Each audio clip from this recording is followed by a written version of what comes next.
All right, shalom, shalom, shalom. First and foremost, I want to give all praise, all honor, and all glory to Yahweh, Bahashem, Yahushai, Bahashem, Rakakwadash. I'd also like to give double honors to my elders and apostles at Great Millstone that do root well. And I would like to say peace and salutations to the Lord's elect, the hopeful elect in 1/3, and Lord's will. This lesson will be edifying and exhorting to the sincere sheep of Yahweh, Bashem, Yahushai, Baha, Rakakwadash. The Wadiyah Bashem Shai, forgive me the inspiration to do this lesson. And as the title reads, Parable of the Landowner. All right. And pretty much I was going into an account in the time of King David. And, he was up in age. So the next king was to be chosen to rule. But in that time, you had one of his sons that was not prophesied to sit on the throne after David was partying like a king. Okay. And that's what I originally wanted to title this lesson. They are partying like their king. Okay. If the spirit has it, I will put that back. But the account in First Kings, the first chapter with King David's son, Adonijah. Okay.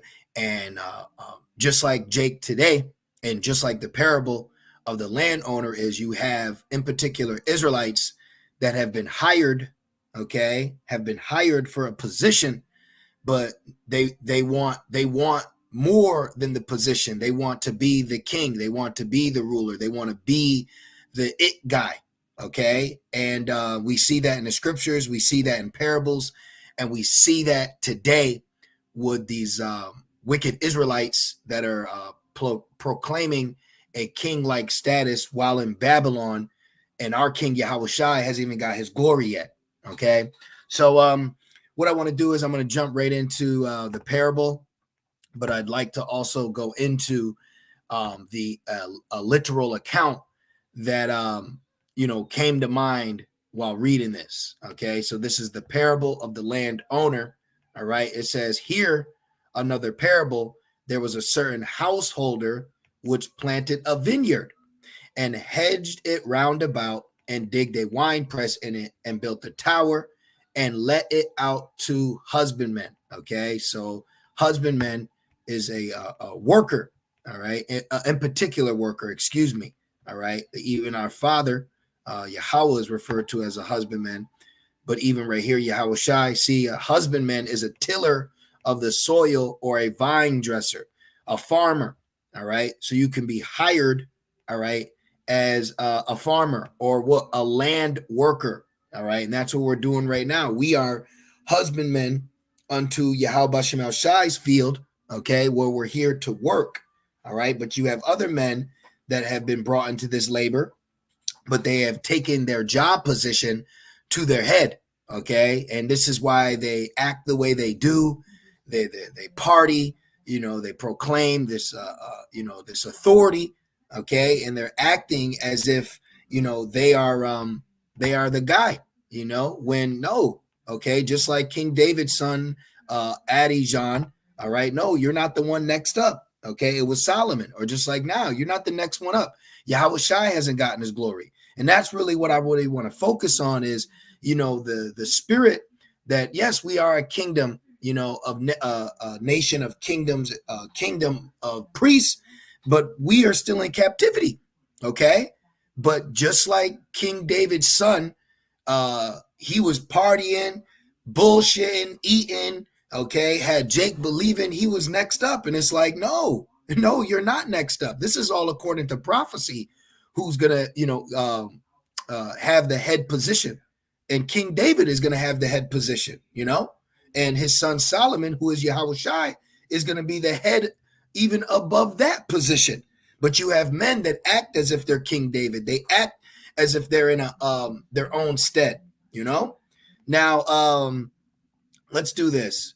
So it says, and let it out to husbandmen and went into a far country, right? It says, and when the time of the fruit drew near, he sent his servants to the husbandmen that they might receive the fruits of it, right?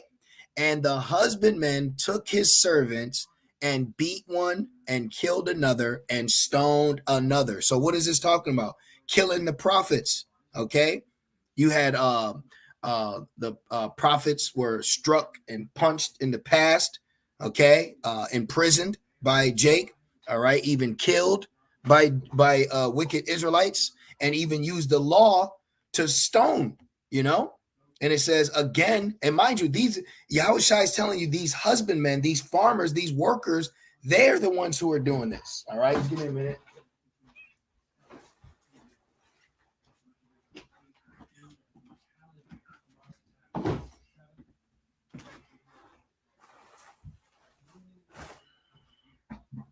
Oh boy, Satan's busy. All right, and it says, let's just keep going. And it says, and again, he sent other servants more than the first, and they did unto them likewise. So right here, what we're seeing is you have men that were hired for a position, but when other men came in that were set up to receive what you were working on or doing or tilling and this, they come out in a murderous fashion. They come out and murder them, and you're not even set up. The husbandmen are here just to work. Okay, we're here just to work, but you got guys that are acting as if they can save the nation, they can fix us. They're acting like I'm king and I know what needs to be done, and this is how it needs to take place. And you see that spirit even in the real workforce. You ever have a coworker doing too much? You know, you got a coworker who's lording over you when we've been both here to get the same penny. Okay. And that's what Jake does. Now, let me get this a quick account out the way just so I can further bring my point home. This is 1 Kings 1:11. It says, wherefore Nathan spake unto Bathsheba, the mother of Solomon, saying, hast thou not heard that Adonijah, the son of Haggith, does reign, and David our Lord knoweth it not? Now therefore come, let me, I pray thee, give thee counsel that thou mayest see thy own life and the life of thy son Solomon. So right here we have an account where King David, okay, is old in age, getting ready to pass on, and one of his sons is putting himself in the position of being the next king, but it's prophesied, it's set up that Solomon is going to be the next to rule. So like right now, you got guys that are in a Adonijah spirit and not knowing, wait, there's already in particular set up. That's what Jake don't realize right now. This is why you see the actions that Jake is taking at the moment, okay? This is why you see them portraying themselves, having these big self-proclaimed unities, and you know these self-made titles, and you know I'm the third ranking under, you know, just I mean you got guys glorifying themselves, man. Okay, doing certain artwork, putting a certain image out there. Okay, this is what's wrong with Jake right now. All right, let me see something. Honestly, I'm just curious. Let's do this. Yeah, let's matter of fact, let's go here. Let's go to community. Okay. Let me just see. Okay, all this is not needed. Okay, and it's the Holy Spirit. All this is not needed. All right.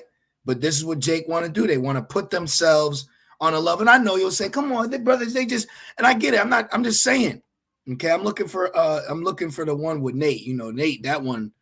That's always okay. That one's okay. But let me keep going. I've seen some real crazy artwork. Okay. I've seen some like self-portrayed images of putting themselves on a level.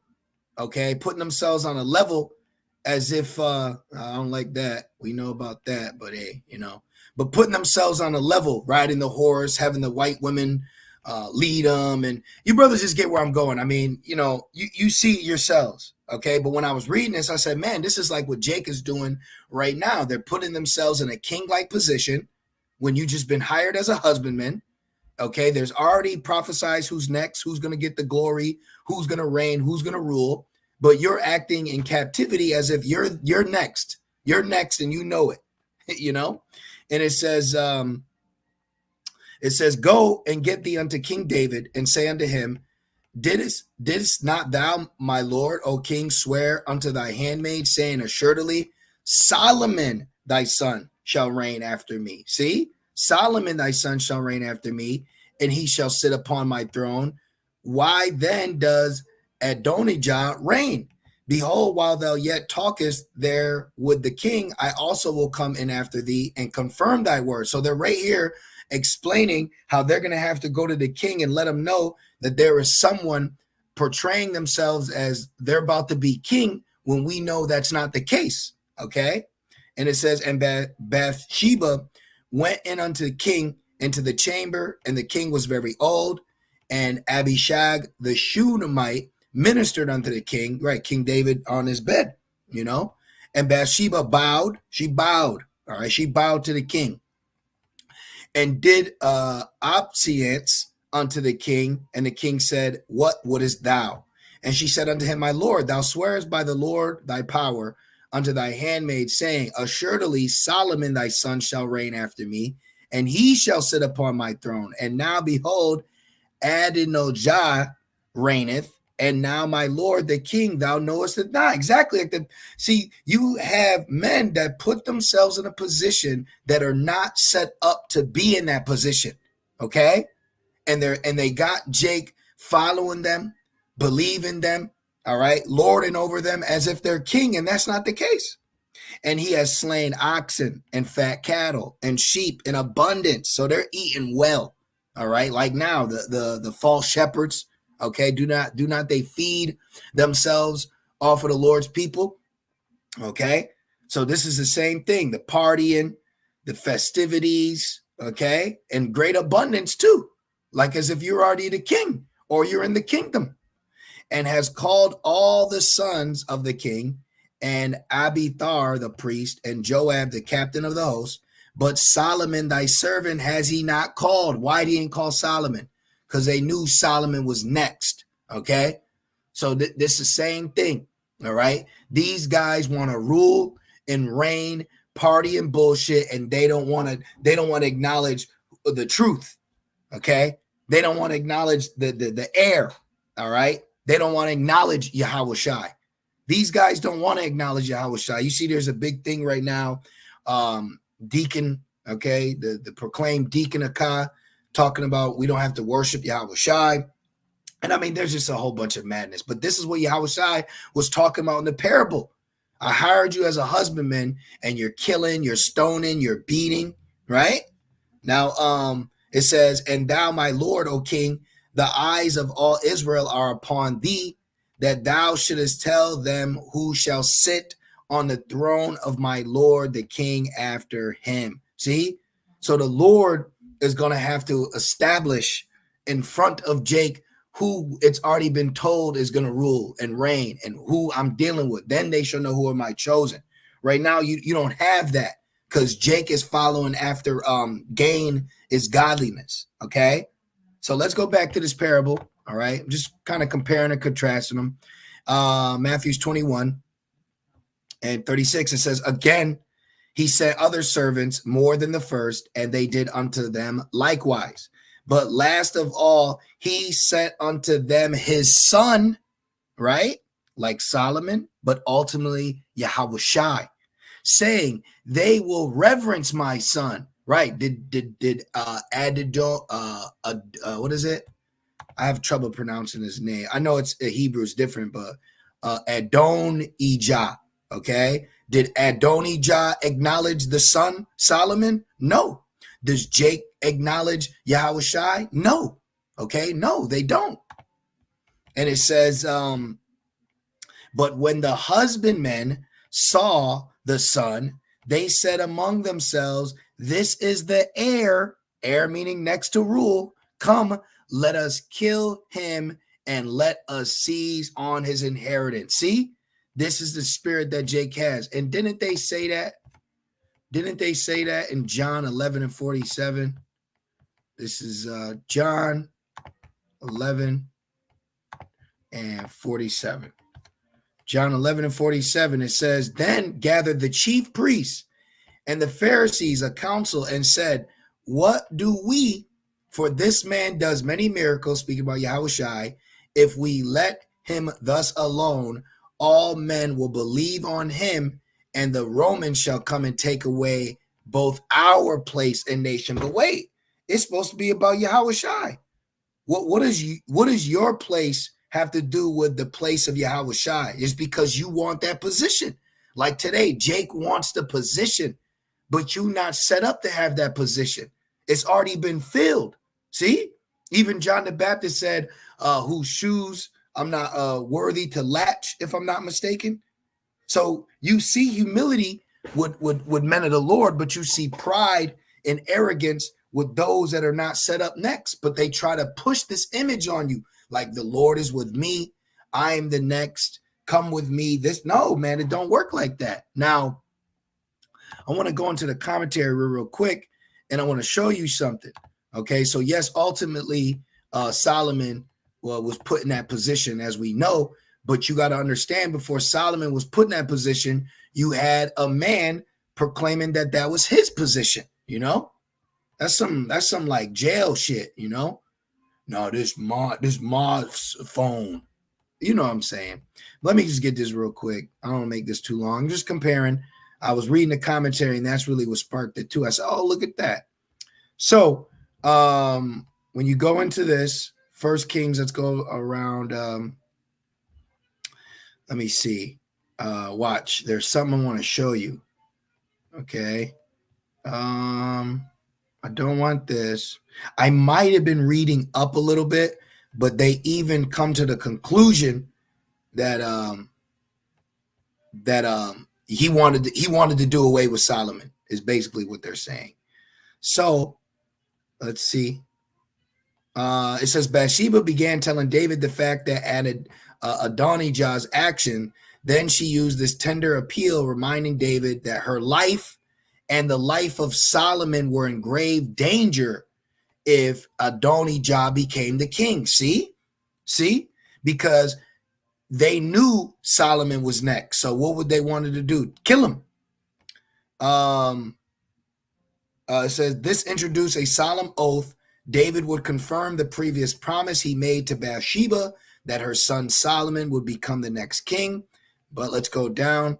Why he didn't invite Solomon. All right. Just give me a minute. It says Yahweh Shai. Just give me a minute. I was just reading it. He took him. Yep. Oh, see, he found out. Look, and then there was an uproar. This was very distressing to Adonijah. He had the support of some important, powerful men, those attending his banquet, but now he knew that the heart of the people belonged to Solomon, and that's what Jake don't like. Jake don't like that. Jake wants to be the guy, okay? And that's a demon. We have a position that we're supposed to play. Now, maybe I might have skipped it, but in my readings, they actually tell you that I believe Bathsheba knew once if Solomon wasn't made king, then that was their life. They would have been killed. And Jake ultimately did that to Yahweh Shai. They got Yahweh Shai killed, but that was prophecy. See, that's what that's what they do. All right. So I could be it could be coming, but I don't see it. It's kind of like right up in here. I was reading it. Okay. Well, you can take my word for it. I recommend you read it. I don't want to take too long in looking for it, but they definitely tell you though that he was going to kill Bathsheba. Yep, right here. It says the Wadi Abashim Shai. It says Nathan knew that if Adonijah became king, he would immediately kill every potential rival to his throne, including Bathsheba and Solomon. See? So going back, what they do? The husbandman sent his son, okay? And what did they do? It says, but at Matthew 21:37, but the last of all, he sent unto them his son, saying, they will reverence my son. And Yahweh Shai is telling these Jakes this. He's giving them a parable of what they've done and what they plan on doing, okay? They're in that Adonijah spirit, okay? Adonijah spirit. But when the husbandmen, the hired laborers, saw the son, they said among themselves, this is the heir. Come, let us kill him and let us seize on his inheritance. This is exactly what happened in the time of Yahushua. Okay. And this is what was attempted to happen in the time of Solomon. This is how you know Solomon is Yahushua. Okay. Because they wanted to kill Solomon, but wasn't able. But then they were able to kill Yahushua, ultimately by giving him over to the Herodians, if I'm not mistaken, because it was the Roman rule, but I believe it was the Herodians. But ultimately, it was prophecy. But now, hey, Jake is in for a rude awakening. It says, and they caught him and they caught him and cast him out of the vineyard and slew him. When the Lord therefore of the vineyard cometh, what will he do unto these husbandmen? So great judgment's coming. Okay. Jake wants to do away with Yahushua. They tell you don't have to worship Yahushua. You can call him whatever you want. You can live by the laws. So there's all these different examples of showing you how they have done away with Yahushua, and now they have this inheritance as if they're king. They have this inheritance as if they're the master, they are the ruler. But what they don't understand is they're highly mistaken. Okay. And great judgment is going to befall Jake for being hired as a husbandman and not ready to deal with the consequences from the land owner. Okay. So, hey, I was just reading this. Like I said, I was just reading this. And, I said, oh, man, this is like a comparison. So when you go into the comparison of First Kings and the buildup to King Solomon being made king, you had men that wanted that position. Okay. Just like back then, just like now, men out here in the nation of Israel, they want that position, but they're not set up for that position. But a lot of people believe it right now, just like back then with Annie Adon Ijah. Okay, so don't fall for these makeshift overnight celebrity Israelites. They are not the chosen of the house of David. Okay, there's a house of David that's being rebuilt, and you have men trying to proclaim that they are that house. Okay, until the Lord opens you up and shows you truth, and that's coming. And they are willing to kill to keep this position that they put themselves in. So Jake is wicked, man. I just wanted to do that lesson. Like I said, I was just reading it and I did a little compare and contrast. So, be aware, understand the house of David is being rebuilt.